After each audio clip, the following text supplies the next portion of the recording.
चलिए आज हम लोग जानते हैं इसको फैक्टर बनाने के लिए। X square plus 3x minus 18 है और इस फैक्टर को हम बहुत ही आसानी से बना सकते हैं। जैसे कि कोई दो संख्या बताइए जिसको गुना करने पर 18 और जोड़ने घटाने पर 3 आ जाए तो 6 और 3। लेकिन आज हम लोग जैसे नॉर्मल बनाते थे, जिसे पिछला वीडियो में बना के दिखाया है सबको, वैसा नहीं देंगे। एक अलग फार्मूला है जिसका नाम है सीधाचार्य फार्मूला। सीधाचार्य फार्मूला पर सेट करके हम इसको आज फैक्टर बनाएंगे। तो सीधाचार्य फार्मूला सबसे पहले यह जान लेते हैं कि एक्चुअल में होता क्या है। तो सीधाचार्य फार्मूला होता है जैसे minus B plus minus under root B square minus 4ac बटा 2a, यही फार्मूला होता है। और इस फार्मूला पर आज हम लोग सेट करके आज इसको हम बनाने वाले हैं। तो थोड़ा सा ध्यान से समझिएगा और देखिएगा कि कैसे होता है।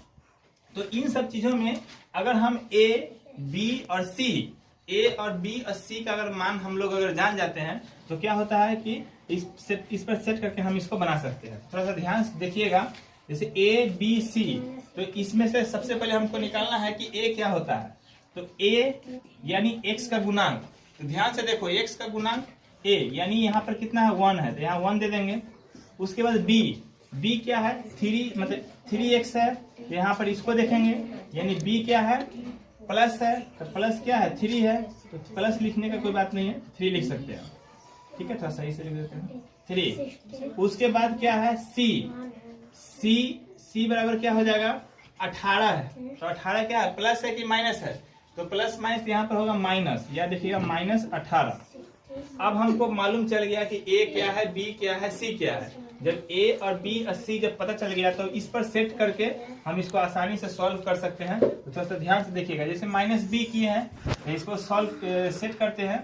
तो -3 plus minus under root B square मतलब 3 का स्क्वायर, यहाँ पर करेंगे 3 स्क्वायर माइनस 4 इंटू a क्या है 1 है, और c क्या है मेरा -18 है।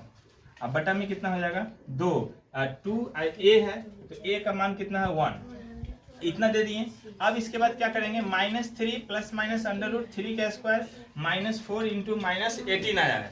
अब इसको हम क्या करेंगे कि इसको सॉल्व करेंगे। ध्यान से देखिएगा। जैसे -3 प्लस माइनस अंडर रूट करेंगे 3 का स्क्वायर कितना है, जैसे कि 3 का स्क्वायर होता है 9 लिखेंगे। अब देखिएगा यहाँ पर एक चीज देखिएगा, माइनस है, तो माइनस क्या होता है प्लस होता है।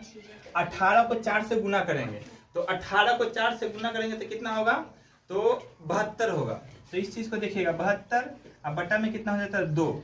तो अब क्या करेंगे, जो दोनों है इसको जोड़ेंगे। तो फिर से लिखते हैं -3 प्लस माइनस अंडर रूट 72 और 9 कितना होता है 81, अब बटा में कितना हो गया 2। इसके बाद क्या करेंगे, 81 का रूट सबको पता है, 81 का रूट होता है 9, कितना होता है 9। तो लिखेंगे -3 प्लस माइनस 9, अब बटा में लिखेंगे 2। इतना तक कोई दिक्कत। अब इसके बाद क्या करने वाले हैं, यहाँ देखिएगा प्लस माइनस, इसका मतलब क्या होता है एक बार जोड़ना है और एक बार क्या करना है घटाना है। तो पहले जोड़ लेते हैं, -3 प्लस 9, अब बटा में लिखेंगे 2। तो 9 में से 3 जाएगा तो कितना बचेगा 6, यानी लिखेंगे 6 बटा 2। इसको काटेंगे तो यहाँ आएगा 3। उसके बाद फिर बोला घटाना भी था, प्लस माइनस है तो माइनस करते हैं एक बार, तो -3 माइनस 9, अब बटा में आता है 2। तो फिर 9 और 3 को जोड़िएगा तो क्या होगा 12, तो होगा -12, अब बटा में 2 कट गया 6, यानी मेरा जो आंसर आने वाला है यानी -6 और 3, यही मेरा फाइनल आंसर आने वाला है। अगर कोई दिक्कत हो किसी को तो आप कमेंट करिएगा, इससे हम बेहतर से बेहतर आसान तरीकों से मैथ को बनाने का सॉल्व करने की कोशिश करेंगे। और उसके बाद फिर जय हिंद।